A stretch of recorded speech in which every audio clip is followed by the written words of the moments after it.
Welcome everybody. It's such a pleasure to be here for the second part of this series. And as you've both said, at the home of democracy, and to be able to interview a minister who says, ask me anything you want, which is in the great traditions of democracy. And also, of course, a sitting minister who lives in this town, which makes it even more special. I'm going to ask a few sort of broader questions of the Minister, and then some that have been sent in by members of the VLGA, and then there will be an opportunity for you to ask questions as well. So it's a pleasure to be here, as the election, I think it was 100 days yesterday until the election. And I wonder what just your broad reflections are after a term as a minister in a Victorian state Labor government. Well, thank you, and it's lovely to be here, and welcome to Ballarat, to all of you who have come from somewhere else to be here tonight. I have been reflecting on this a little bit, and the whole time since the last election, when I was appointed to these roles, we've been, I think I can speak for the whole government, we've been going fast and furious at a whole lot of different things. And so only really now that the election's getting ever closer have I sort of stopped to draw breath to think about, what we've achieved. And there's actually a lot, and it's quite a wonderful feeling. So in both my portfolios, there's been quite significant reform. In regional development, we've completely changed the way that government, the entire machinery of state government, engages with our regional communities, and we're starting to see some really exciting results flowing from that, as well as literally hundreds and hundreds of projects, some really small. I was at the Wangoom Hall in the Moyne-Shire Council earlier today, and that's in for some beautiful work, but conversely the Warrnambool City Council also earlier today have a $15 million project which is completely rebuilding and redesigning the main strip in the centre of town, Liebig Street. And so just a couple of examples from today of the types of things we've got on the go in lots of different communities. And then in the agriculture portfolio, I spent a fair bit of the first year, apart from, busily getting going on all our election commitments and getting to know everybody and getting to meet everybody. We spent a lot of the first year dealing with communities that were drought impacted. And then we spent a lot of the second year dealing with our dairy communities and supporting our dairy communities. And you would all recall when basically the price for farm gate milk fell, crashed really through the floor, partly a global phenomenon and partly some contributing factors creating additional stability here in Australia. And so it was really into last year that we had, I guess, the opportunity and sort of a little bit of time and space to think about some of the other really exciting things that we could do. And so we've embarked on this whole big adventure in digital agriculture.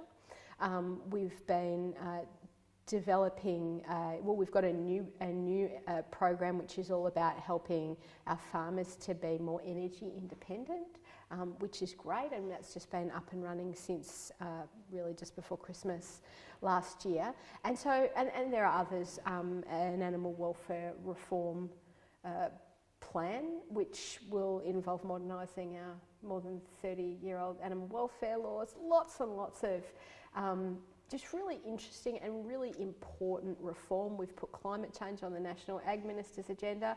And so I sort of, do tend to mostly think about looking forward. But at this point in the political cycle where we're asking the Victorian community to reflect on what we've done, I'm also reflecting on what we've done as we're asking people to take that into account as they think about, whether they'll support us at the end of the year. And of course, a lot of work and thought throughout this year going into what's next.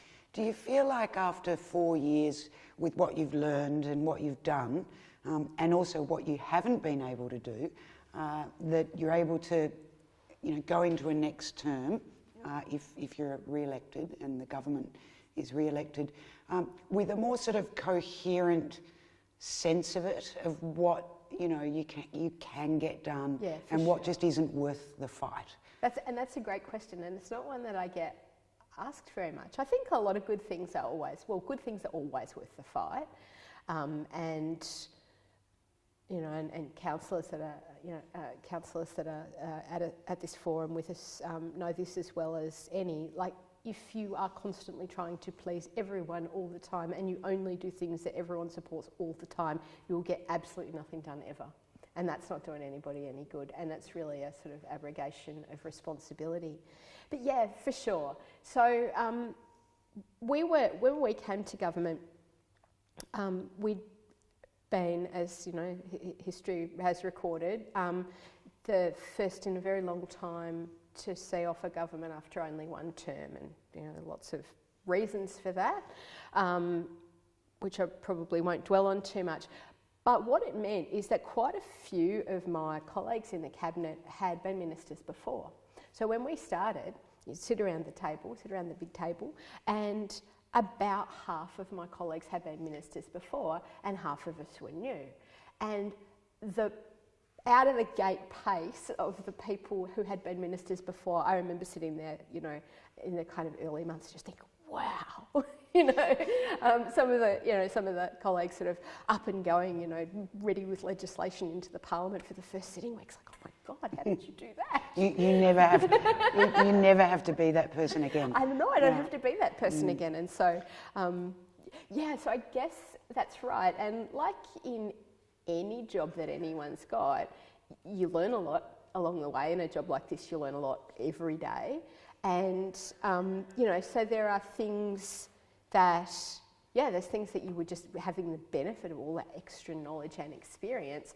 And I guess, that extra confidence that comes with those things that, I guess like everything in life probably is here a second time. We tend to live more and more in really city-centric cultures, and it's true in Victoria as much as anywhere, and although Melbourne knocked off yesterday as world's most livable city, but still, so many decisions and thoughts are made with the city in mind, with the sort of greatest mass. How do you negotiate that and deal with that in the Parliament, not just with your colleagues in the government, but with the people in opposition, about how you get to extend the reach, to rural and regional Victoria? Yeah, well, urbanisation is not something that's unique to Victoria. It's a national phenomenon, and indeed it's a global phenomenon. People have been moving to cities since we've had cities. But Victoria, 3/4 of Victoria's population is in Melbourne, and 1/4, therefore, is not. We are probably better dispersed than most other parts of Australia. And, with 1/4 of our population and all of our activity, 1/4 of our exports, 1/4 of our economic activity, all happening out of Melbourne. But yeah, Melbourne makes a lot of noise. It's a big place. Nice to visit. Don't know that I'd want to live there though. But that said, so the Parliament, so the representation in the Parliament reflects the population. So there's a lot of influence for our regional communities. The Premier grew up in Wangaratta. Many of my colleagues have, strong ties and roots to regional areas, even if they don't currently live in them or represent them. And, that'd be the same could be said of, those in other parties as well. One more sort of broad question, and then I'll get into some of these more specific areas about, in your term as minister, what's been most frustrating? What have you learned about politics that just, does your head in? One thing that was, I guess, something of a surprise when I first became a minister was what kind of large proportion of time and effort is internally focused. I don't think I was prepared for that, and I didn't quite expect that to be so. And so I'd spend, you know, of the sort of Monday to Friday bit of the week, I'd spend probably 3 days most weeks outside of Melbourne, and, you know, doing what I think is my job to me very much means between the two portfolios being in regional Victoria. And I don't think I could do this job if I spent much time in my office, and I spend next to no time in my office. But yeah, that's so much of what government does is about, you know, weighing competing ideas and bringing together and dealing with different views on things. And so, you know, there's this very, very, you know, well-worn and very evolved processes by which all of those things happen. And yeah, that was such a big part of the role. I think I was a little surprised by that. Yeah, I just realised in some ways your portfolio is almost the most similar. Obviously, you know, there's a bipartisanship of foreign affairs, but you do get to float above it because you're out of the building, at least, perhaps for more of the time. Oh yeah, we're going through the last sort of rush of Parliament weeks, and because it's an election year, the Parliament weeks for this year are just a bit more squished into certain periods of the year, and you know, because politicians are so good at family-friendly work hours and stuff. We actually don't, like, so the Parliament doesn't sit in school holidays, which is nice, and it tends to not sit 2 weeks in a row really anymore these days. So we have this sort of one-on, one-off, one-on, one-off pattern at the moment, and the upper house being the House of Review, and also just because of the nature of the way that it operates these days, lots of different parties and different views represented, and procedurally we can have exceptionally long debates, and we've also had some quite outrageous filibustering as well. We've been sitting Fridays a lot lately, and a normal sitting week finishes Thursday so everyone can get back to their electorates, and yeah, by 5 days in a row in Melbourne, I was like, oh my God, get me out of here. But it's, you know, that said, we do some important work there, but the one thing that drives me completely mad is that when the Parliament breaks, and I think I can speak for all 128 politicians in the Victorian Parliament, nothing drives us all quite so mad as when you finish the Parliament period, you know, in December or in June, before we have a few weeks off, and you turn the radio on and they're all on about, oh, and the politicians are all off on leave. It's like, no, this is actually when we do our most valuable work, is when we're not down there, but when we're in our communities. And I reckon everybody reckons that's pretty mean, because it just doesn't reflect how our work is. Because, you know, a Parliament week, we do a lot of very busy and important things in a Parliament week, but it can be a very unproductive time as well. A lot of sitting around. I've got a question here from one of the members about drought, and I'll just read it out. Obviously, Victoria has experienced below average rainfalls in the past year. There are drought conditions in part of the state. There's a forecast for an El Nino season. What measures will the state government put in place to keep regional towns and communities viable and vibrant in these changing weather conditions? Well, thank you for the question. I would encourage people to look at the way that we responded to drought in 2015. So any response to dry conditions will be very much informed and led by local community experience and views about where effort is best placed. At the moment, though, our conditions are quite different to those in New South Wales and Queensland, and the national focus on the experience in those states has been quite intense in the last few weeks. We've been watching for some months very closely part of Victoria in East Gippsland. And I think the question may have come from the Moorabool Shire Council, I think. Oh, Moorabool, okay, a bit closer to here. So East Gippsland is particularly dry. Quite a lot of the rest of Victoria is actually still in the average rainfall range.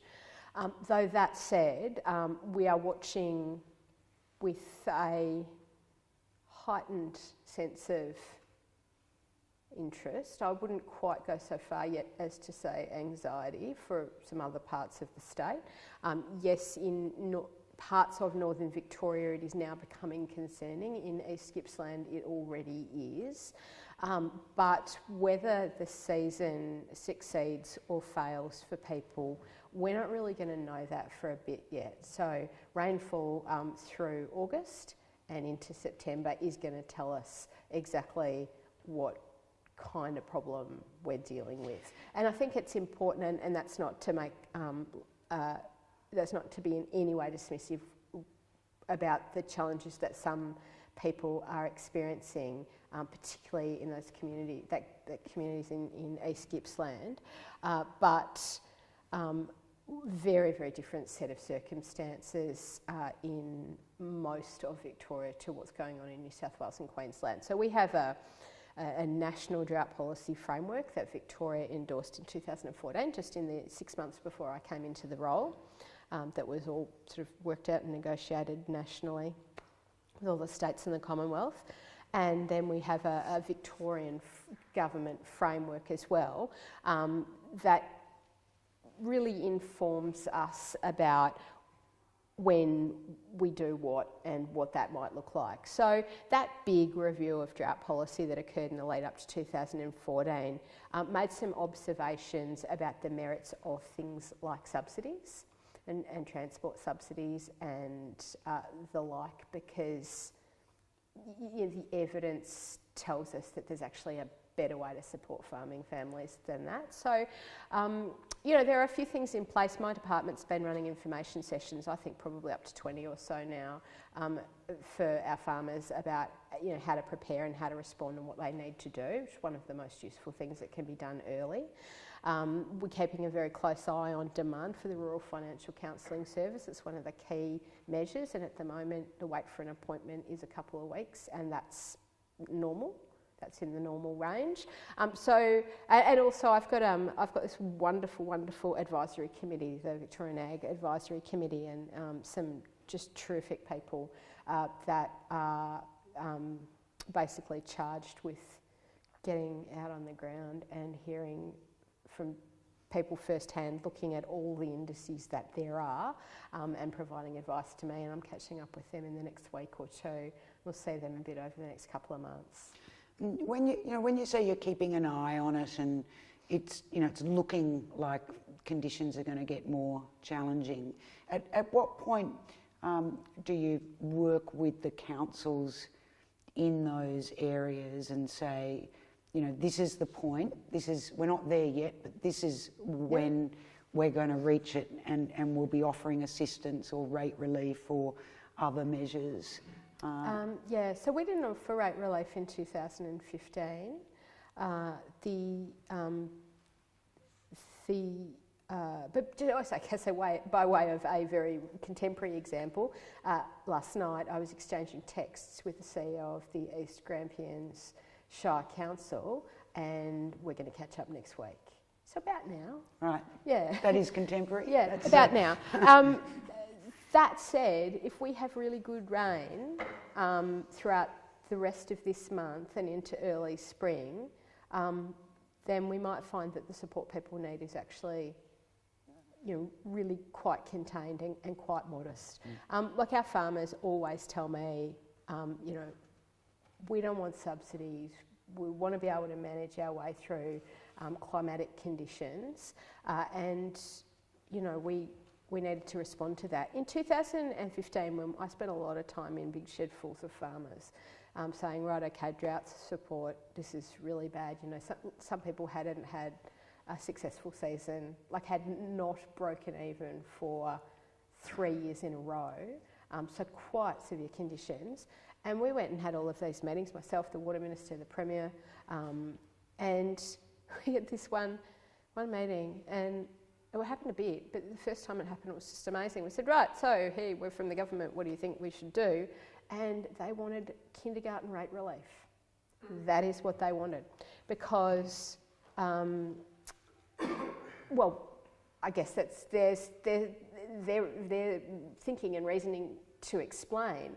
But essentially it was really, I always thought that it reflected a very deep concern about the viability of their towns and their communities. That's what they were concerned about. And so we extended a school camps and excursions fund. We made kindergarten free for everyone in the 13 local government areas we got up to eventually, because the conditions moved south. So we started in a smaller area and then we extended. Yeah. That's fascinating. An employment program, because what people wanted. An employment program, because what people needed was off-farm income, and also just to get off-farm, just to have a break from looking out the window at the dust and the dry. So, yeah, we'll be listening to farmers about what they want. The timber industry is the next one. It's an important source of jobs, obviously, and economic growth in many regional towns. The question says, however, the state government has not articulated a vision for the timber industry in Victoria, and that this uncertainty is having a negative effect on the population and economic growth of regional towns. What do you see as the future for traditional timber towns and beyond the typical tourism sort of answers that people so often get? Yeah, okay. Well, firstly, I wouldn't be too dismissive of the tourism industry, because it's the second largest source of employment in regional Victoria and is growing fast. So just setting that comparison aside, the timber industry is, it's a fantastic industry, beautiful products that people make. It is an industry that has for a long time struggled with community support and the intersection between what it does and the environment, particularly in relation to native timber. Of course, the plantation sector is generally travelling well. We had some job losses in Morwell in a plantations business not all that long ago, ultimately the many years later consequence of fires.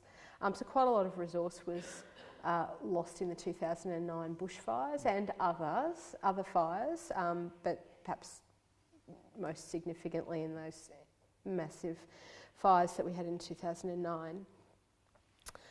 So the timber industry, makes makes some fantastic products for which there is high demand.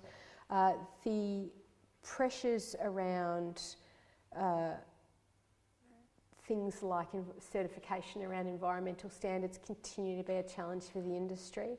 The former government put in place some measures to protect the leadbeater's possum that create 200 metre circles on a map that where harvesting is prohibited. So when there's a possum sighted, there's another 200 metres, and we've had it's well north of 500 of those, and so the available resource has gotten smaller.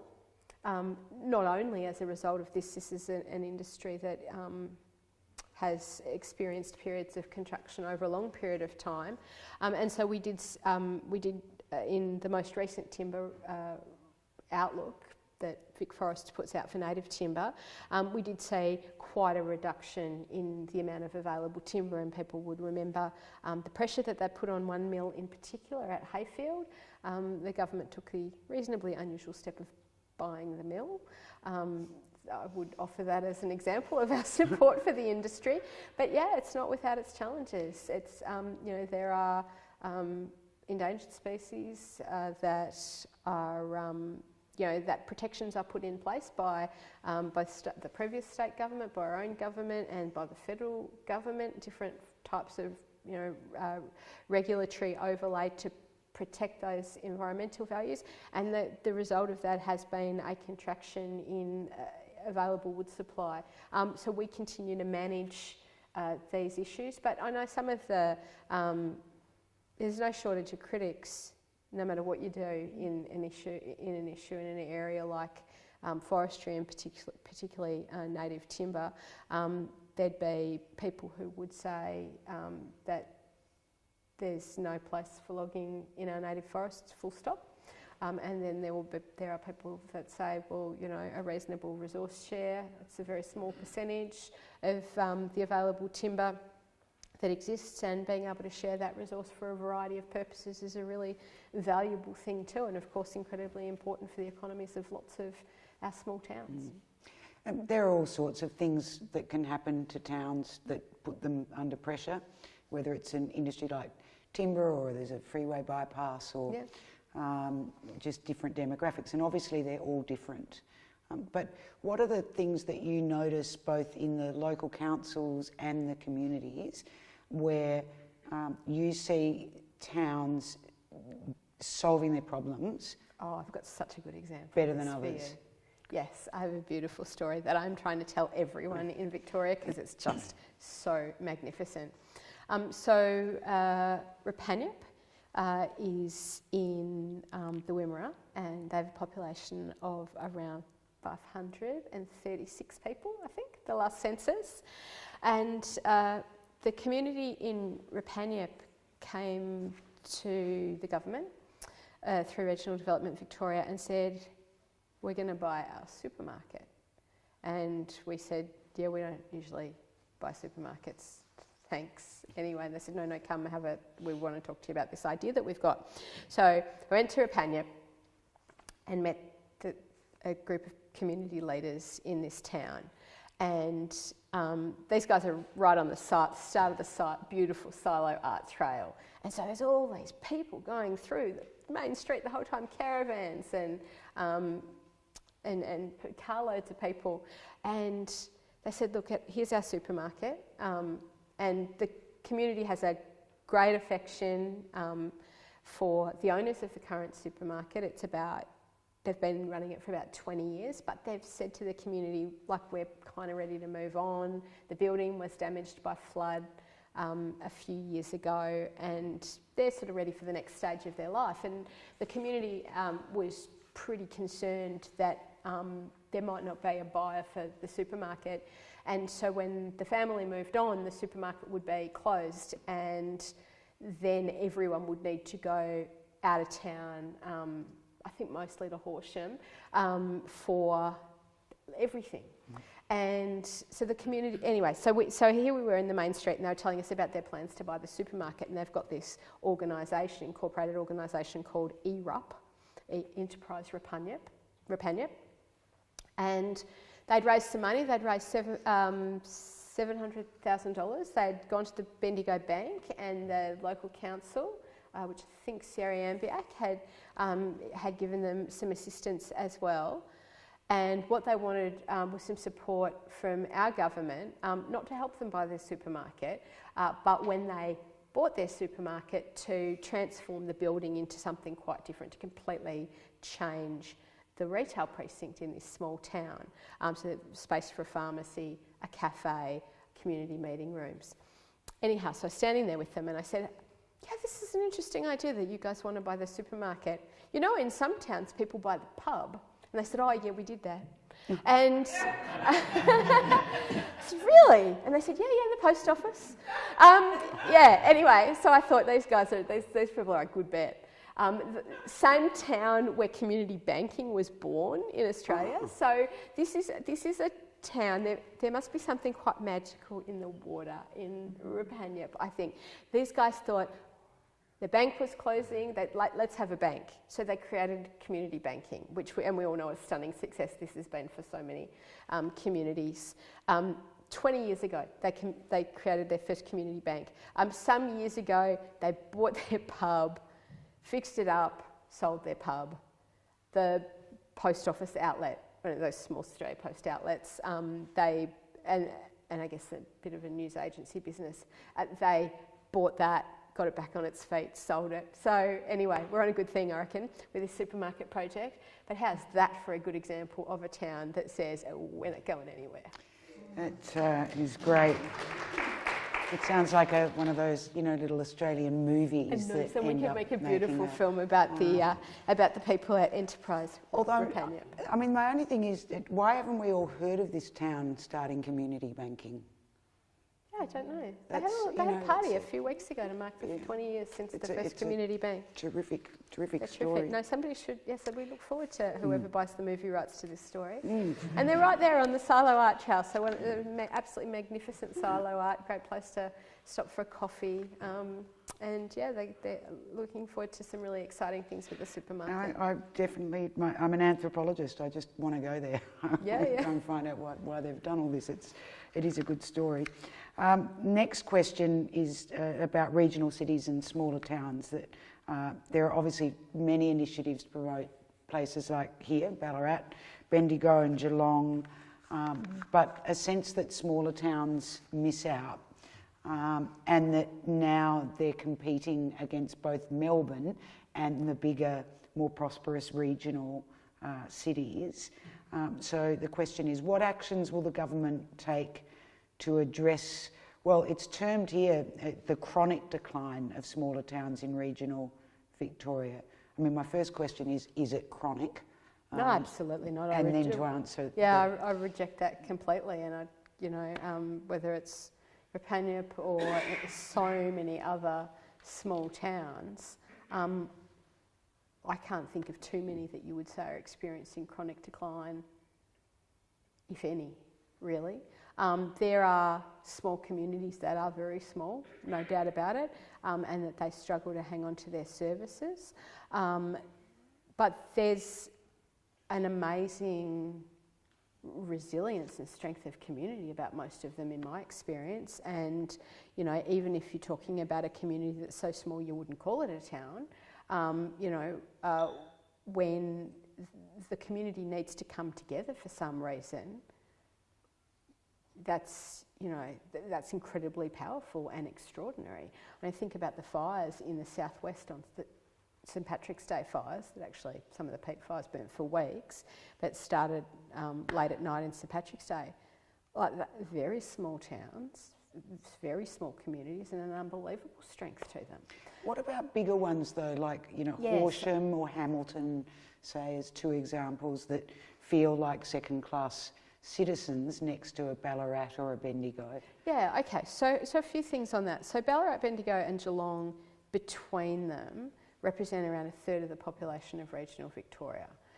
So I think, you have to have some regard for equity of funding. And, when you've got a place with 100,000 people, that's not insignificant. The things that cities, and comparing Ballarat and Bendigo to Geelong seems a bit silly to me too, because Geelong's population, I think, is about 240,000 now, or thereabouts. Like, Geelong is bigger than Ballarat and Bendigo combined. So I certainly think of Geelong quite differently again. Ballarat and Bendigo are the only two cities of their size, and then sort of next, well, depending on how you think of the community of Albury-Wodonga, the Wodonga bit's about 30,000. The combined Albury-Wodonga bit is more like the size of Ballarat and Bendigo. Shepparton is, a big city that's really going through kind of quite an exciting renaissance at the moment. And then you have, obviously, communities of really quite varied size from there, including places with a couple of dozen people, if that. And so the philosophical view that I bring to this question really is that it's for communities to be telling us what they need and what's best for them. There's a whole lot of smaller communities that are kind of aghast at the idea that people want to make them bigger. You go to Torquay or to the Macedon Ranges and tell them that you're all for population growth and we're going to double the size of your population, you'd be run out of town. Like you would. Because people generally really like where they live. And they don't particularly want it to be very, very different to how it is, how it is now. And I think here in Ballarat, and I can see a couple of the Ballarat City Councillors here with us today. Ballarat's been growing at I think, personally, I think kind of quite a nice rate, sort of 1.5 to 1.8% over the last however many years, and has tipped over 100,000. And that brings with it challenges around where to open up new industrial land, and Bendigo's just had a very difficult local issue around where to open up industrial land after sort of 16 years of planning a particular location. They now are looking for a new location to be planning that.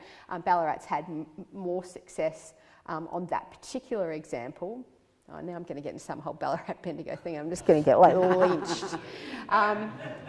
Bendigo has lots of other awesome things that it does better than Ballarat, and Ballarat has lots of awesome things that it does better than Bendigo. Okay, we've got that. Yep. It's safe to walk down the street again. Both really awesome.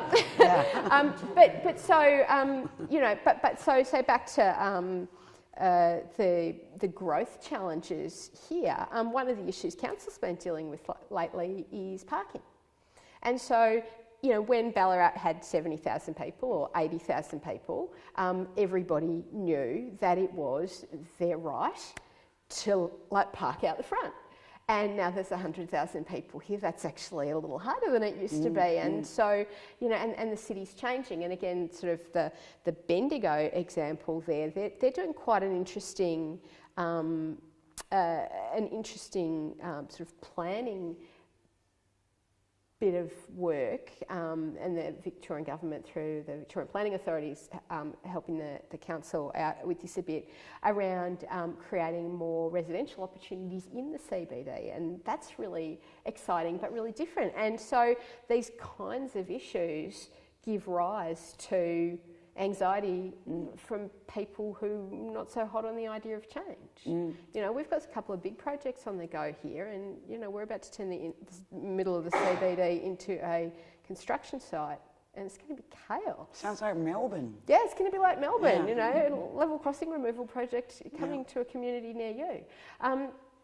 In Warrnambool this morning, we went for a walk with the council. On Liebig Street, this amazing, just magnificent project that they've been working on for a while. But my goodness, has it been disruptive for the local traders? And I met a number of the local traders, and that they can all see the ends in sight, like they've just got to put some white lines down in the last bit and kind of take away the bollards and plant the trees, and this thing that's been going on for 2.5 years will be done. But change isn't easy. And so the other thing, just in terms of the big places versus little places funding share as well, one of the things that's happened over the last probably almost 10 years is that there's been really good regional strategic planning. And that's not, again, without its challenges for everybody that's involved in it. But I think most people in smaller communities understand that their big city, wherever that is, like if you're in Rainbow, your big city's Horsham. If you're in Dunkeld, your big city's Hamilton, and so on. It's actually really important for people who live in little places that the big places are doing well, because that's not some awful toenails trickle down view of the world, but that's where people access some services. So when people need to go to a hospital that offers a more complicated or more difficult set of procedures, then you go to your nearest big population centre. If you're trying to access certain services, you need to do that, and that's the case no matter where you live. And the other interesting thing that I've really been sort of enjoying observing a bit lately is that for Bendigo and Ballarat and Geelong, where you've got, where they are these days at quite a big city scale, you've got a lot of the smaller communities that are kind of a short little distance from them, enjoying their own renaissance. So, from here, I look at a community like Beaufort, which is half an hour up the road. And in Beaufort, lots of people are moving into Beaufort because Ballarat's frankly too big and they don't want to be here. But they can have a beautiful country lifestyle and all of the economic benefits and the services and the job opportunities and the, uni and training opportunities for the kids and all that sort of stuff just up the road. And you see the same in Bannockburn. It's probably, not bad equivalent in Geelong. So Bannockburn's this gorgeous community, about 3,000 people, growing quite fast, brand spanking new school, great new community facilities, and they've grown fast from being very small. And they're like, 20 minutes into Geelong for all the things you want. You want to go to the movies on Saturday night. You could be the ad for it, you know that. You make me think I'm living in the wrong... Right. I could be the ad for living in regional Victoria.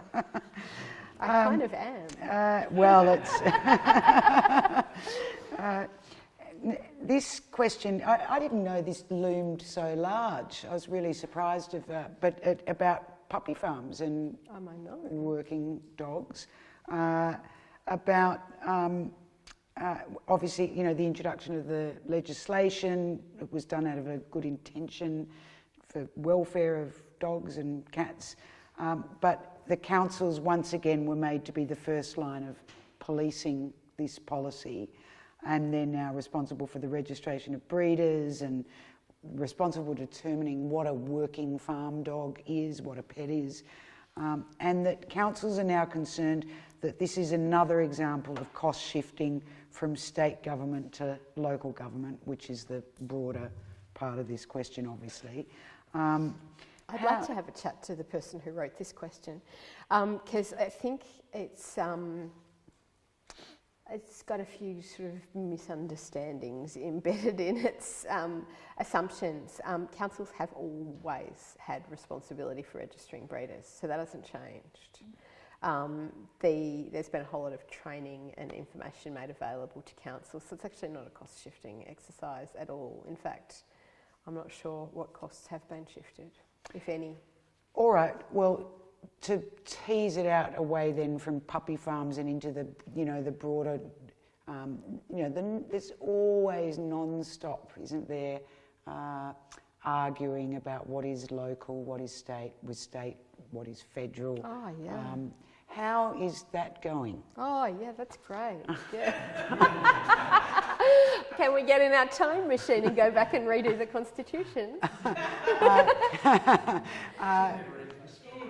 It is a never-ending story, but I guess particularly, for tonight's audience with state and local government, how do you figure it all out? There's so many grey areas. Yeah, it's not easy, and different councils have different capacity, of course. Some of our smaller rural councils have, quite extensive assets, roads basically, but other things, assets that they have to maintain, and very, very small population. So think about, I was just talking about Beaufort a second ago. So the Pyrenees Shire Council, I think they've got around 4,000 people, if my memory serves me correctly. And I heard the mayor of that shire say at a business community lunch, probably again a couple of years ago, but this isn't a number that would have changed. And she said that if you put all of their local council roads end to end, you could get like Tacuba Pedy. And I know there are other municipalities that say, well, is that all? We've got heaps more than that, because I've experienced that. But that's really challenging. And then of course, large metro councils that have the ability to raise quite a lot of revenue because they've got huge populations, like massive populations, compared to our regional areas and our rural areas. And so they've got lots of money to do lots of stuff with. And managing council budgets is for councillors like managing household budgets is for households, like managing state budgets is for us. And I guess the federal government have this problem too. There's kind of finite resources, and you've got to make decisions based on suppose firstly your legal responsibilities, your actual proper formal responsibilities, and then beyond that, really for councillors or politicians to, take that remaining bit of your budget capacity and decide what it is are the priorities that your community expects of you. So we've been, in the state, seen the last few years we've been putting very large amounts of money into infrastructure projects, and I saw there was an article on the front page of one of the papers the other day saying it's now sort of $100 billion worth of infrastructure projects on the go that the Victorian government's got, and there's some other funding partners. There's the odd one or two that the federal government's in, and there are others that other organisations are contributing to as well. But that has generated literally tens of thousands of jobs, which in turn then creates all this other income and activity in the economy, and that's something that's available to us. That's more challenging for councils, but I don't think there's any easy answer to that. But the different responsibilities are, it's confusing enough, I think, for people in governments, let alone for members of the community who aren't particularly involved in government, to work out who to go to for funding this, that or the other. I had a recent little taste of this when I put my hand up for my failed bid as a candidate for Melbourne Lord Mayor. And it's not failed if you don't win. No, well, that's true. My non-winning bid to be Melbourne's Lord Mayor, of which I still would have been available for this evening's event, which I did agree even before the election was finished. Such was my optimism. But I realised just how pesky state government can be, just being a candidate for council in the things you think you'd like to be able to do, and how much it's intertwined. Well, local governments are established by an act of the Victorian Parliament. Indeed, indeed. Regional partnerships. Oh, I can see the councillors didn't like that. Wasn't having a go, it's just a fact. I'll ask one more and then I'll throw it open to you all. The establishment of regional partnerships provided an avenue for the state government to listen to people in the regions. Yeah. The CEOs of the regional councils are included as representatives, but not the elected councillors or even mayors. So how can the state government claim they're listening to communities when they are not including elected councillors and mayors? Yeah, okay. I think to suggest that replacing CEOs for mayors on one committee equates in any way with listening to local communities, I think is a fair leap.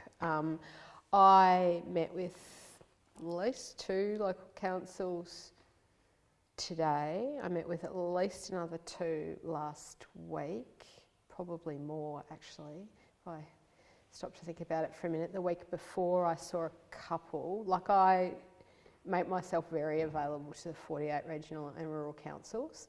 And as I said, catching up with East Gippsland next week. And I've personally always valued the role of local government as an important conduit to the community. The regional partnerships aren't about the structure of local government anywhere near as much as they are about the structure of state government. So the point of the regional partnerships is to reorient the mega machinery of state government in the Department of Health and the Department of Education, in our Economic Development and Transport Department, in our Environment Department, in Environment, Water and Planning Department, is to really kind of turn it all around and have it much more outward facing and much more engaged with local communities. So we certainly wanted to embed the role of local councils, because I think that's a really valuable thing to do. And each of the regional partnerships meet with and talk to mayors on a really regular basis. But mayors are typically elected for a year or two, and these are longer term things. So, for instance, in the Wimmera Southern Mallee Regional Partnership at the moment, they are redesigning early years services, and that's something that's going to take years. And so having the continuity of the CEOs, I mean, it wasn't an easy call. It's like, oh, well, here's the advantages of having the mayors, here's the advantages of having the CEOs. In the end, we went with the CEOs, but mayors would be, I think lots of mayors, most mayors would be in pretty regular contact with their regional partnership. I think 36 mayors went to the regional assemblies that we've had over the last couple of months, you know, so the mayors are involved, but the regional partnerships aren't about local government issues so much as they are about state government issues. And yeah, there's a lot of overlap, but it's not the perspective from where I sit, where we designed this. It's got quite a different focus. You know, how does the state government redesign the way we deliver X, Y, Z? And that's stuff that councils will have interesting observations and ideas about, but they might actually be quite unrelated to any area of responsibility that councils may have. If you would like to ask a question, put your hand up or make it known in some way. I will keep going. I've got a few more, but first the second row and then here. And if you can speak quite loudly. Just one of the frustrating things at the moment, talking to other councillors, and you made comments there before about sitting around and one of your frustrations, sitting around talking, wasting time. I find at the moment, as a single council sitting around talking about recycling, a complete waste of time, and seeing all councils discuss it. And we've got a state government that's got $500 million there ready to do something. And I think that where's the leadership from state government to do something about recycling? Okay, you've gone straight into an area I know very little about, so thanks for that. I did say you could ask anything, didn't I? That's true. So my short answer is I think you've got the Minister who knows heaps about this coming to your next forum. Yes, You should indeed. definitely check with her whether there's any sense in what I'm about to say. I'm not going to say much because this is not an area I know a lot about at all. But my observations, and again from sort of my dealings with councils, is that most are actually tackling this issue regionally. So I think about the waste to energy project that's really got a good head of steam up about it at the moment here in Ballarat is one that is a regional solution, and so I'll go to municipalities in this broader region and everybody's talking about the same solution no matter where you are in the municipal boundaries. I think for Golden Plains, your geography can be challenging, of course, because part of your shire sort of orbits around here, and part of your shire orbits around the Geelong crowd, and that's difficult. And I guess wherever anybody draws maps ever, there'll always be communities of interest that are a bit more challenging to see as a united thing than others. And I think I always have. I hope you know that I've always held the Golden Plains Shire in exceptionally high regard for the way that it does kind of straddle having half of its communities Ballarat region oriented and half its communities Geelong region oriented. But on your recycling question, I'm sorry. We'll put that to the third forum, which I will talk about. I'm going to have to encourage you to find somebody else to talk to about that. I know Lily D'Ambrosio has been doing a lot of work to deal with the immediate issue, and her and the Treasurer were very involved in putting together that initial package of funding to support the industry through that shock when the Chinese government stopped taking a whole lot of different materials. And I know also that the problem's still quite some way from fixed, but sorry I can't help you more on that. Thank you, Mr. Henry Barlow, a councillor from Wyndham City Council. If you could put your regional minister's cap on. Never take it off. When I was in Canberra last year, I spoke to the Shadow Minister for Regional Affairs and spoke to Steve Jones in some length, and I've met Steve 3 times now, but we spoke to Steve in some length about the Greater Western Sydney Commission and how it's incorporating Sydney, Parramatta, and then going out into the regions around, I think it's Penrith where the Badgerys Creek, the airport's going to go, and the federal government's working very closely with the state government in pouring billions of dollars into infrastructure and into development. And our council has had a number of discussions now, not only with the Treasurer, Tim Pallas, but we've been talking to the City of Geelong. And we see Melbourne, the west of Melbourne, which is the high growth area, where just our municipality alone is averaging 200 people a week, and 93 babies being born to mothers that live in the city of Wyndham. So we're growing at 12 to 13,000 people a year. And we've been talking to Geelong about putting together like a consortium, you could say, of very similar to what they've done in Sydney. Is that, now I've spoken to a number of ministers about this when they've come to meet this. Have you been across that? Because Steve Jones's first question to me was, okay, let's put it into a question. Yeah, and it's out of Melbourne, it's not regional, but I said, well, it ties in with the biggest regional city in Victoria, where one day we're all going to be roof to roof, basically. And so I'm just wondering if you've been across... Terry didn't like that idea. Oh, yeah. The growth in Lara, but anyway. Have you been across that concept? Has anybody Yeah, definitely. So it's an interesting, that's an interesting one for the planners, really, about whether or not Geelong will want to continue to have a separation from Melbourne. I mean, my personal view is that that's a good and important thing to, have a point where Melbourne stops and Geelong starts, but maybe, there's a very big numbers. I'm still getting over the 12 to 13,000 people a minute or a day. Or well, we went past Geelong population-wise December last year. Yeah. So we're now the second biggest city in Victoria. Yes, which is just amazing, really. Look, my remit as Regional Development Minister is largely defined by the Regional Development Victoria Act, which is the 48 municipalities, of which Wyndham is not one, but Geelong is. And so some of those places do, start to get to that bit of Melbourne that's growing, but mostly it's, areas that would not think of themselves as Melbourne.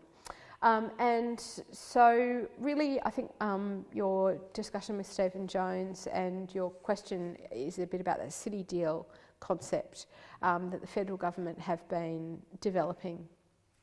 And the federal government have done 3 city deals, Western Sydney, Townsville and Launceston.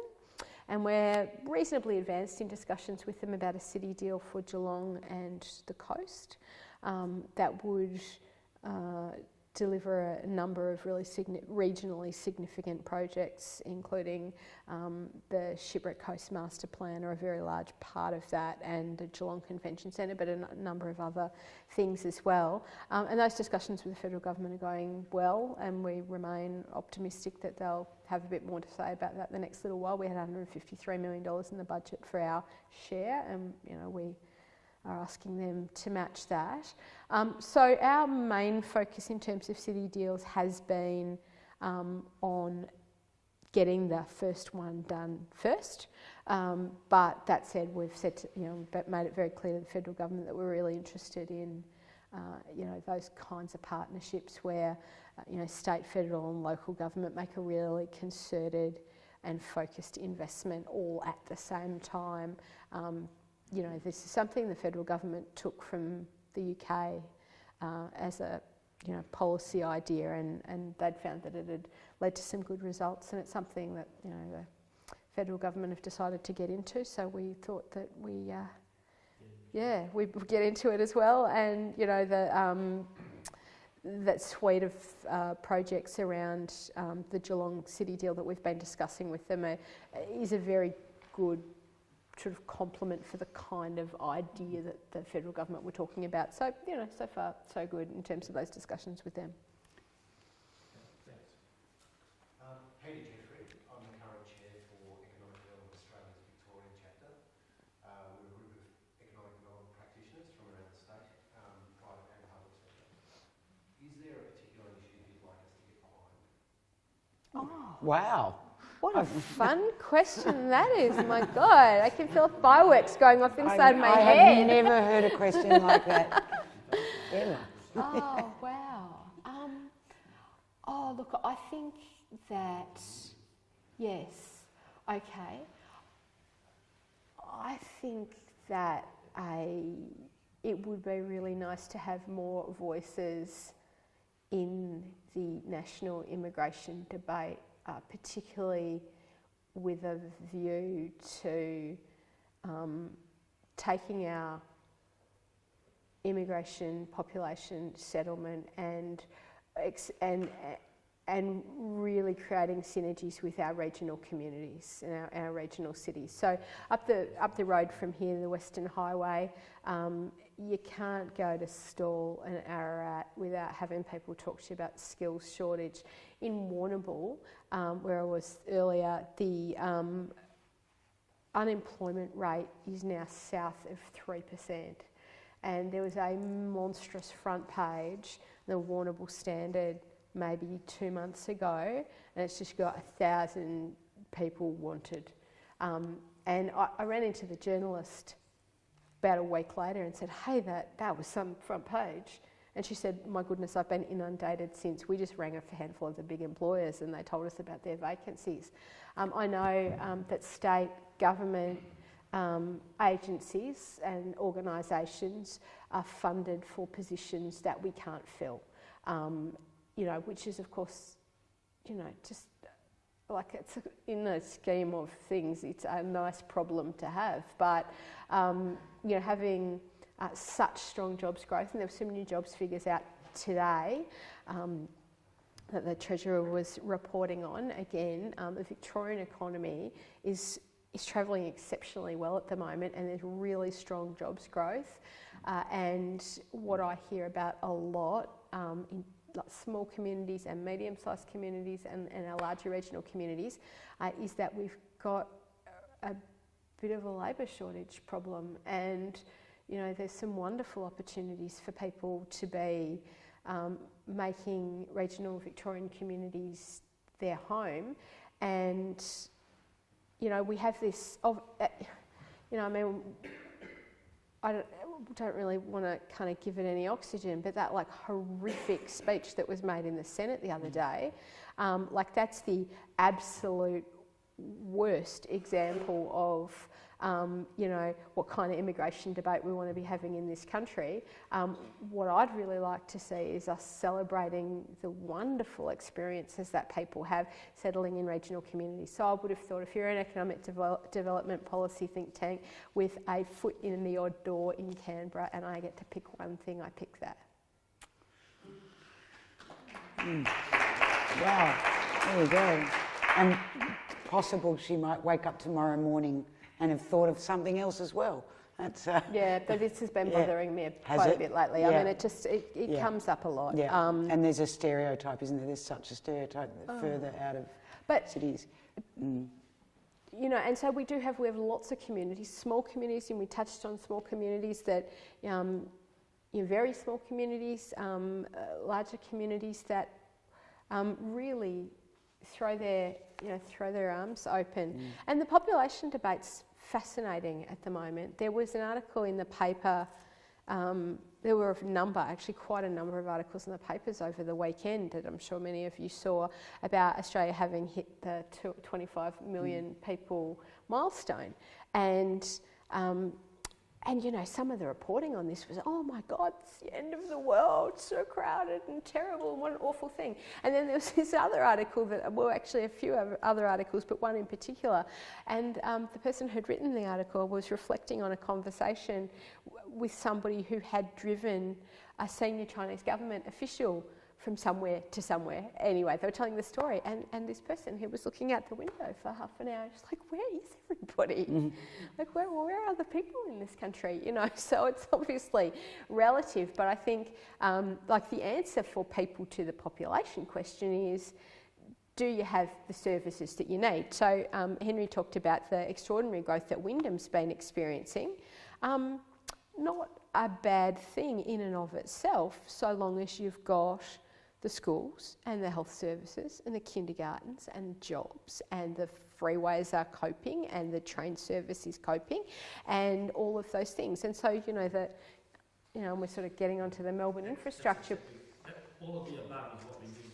Yeah, that's right. And so being able to, you know, continue the rate of investment and the rate of activity so that people can enjoy, you know, a quality lifestyle. Because there's plenty of places in the world, much bigger than, you know, anywhere in this country, where people have, you know, a really great quality of life. It's the quality of life that matters, I think, rather than the number. One last question. Number of people. Yeah. Thank you. And I have got a question, but I have an example of a business that moved. I'm sorry, Karen Douglas, and I'm an administrator from Central Goldfields. And we have an industry in our town that migrated from Braeside, I think, True Foods. Oh, True Foods, yep. Yes, and they needed more space. It was able to be provided in Maryborough, and they brought their staff basically with them and housed them to begin with. Not all have stayed, but the nucleus have, and of course others have come in. But yes, we're facing high unemployment but shortage of skills. But my question is more about throughout a lot of the shires, I believe, in Northern Victoria, and the Minister will know these shires really, really well, where our soils, our agriculture is really supporting a lot of the industries and the towns. So droughts and things hit our small communities pretty savagely there. But I am concerned, and we're having discussions about the way the rates are actually levied, that are now going to hit our agricultural land really severely. And of all years, many will fear this cruelty, I think. Is there any conversations happening further up the scale from what we are doing about the way agricultural land is actually valued the same as an industry in the community, well, similarly, based very much, it seems, on what the latest sales of those properties happen to be? There's a huge market. Our real estate agents are saying to us there is a lot of interest in purchasing these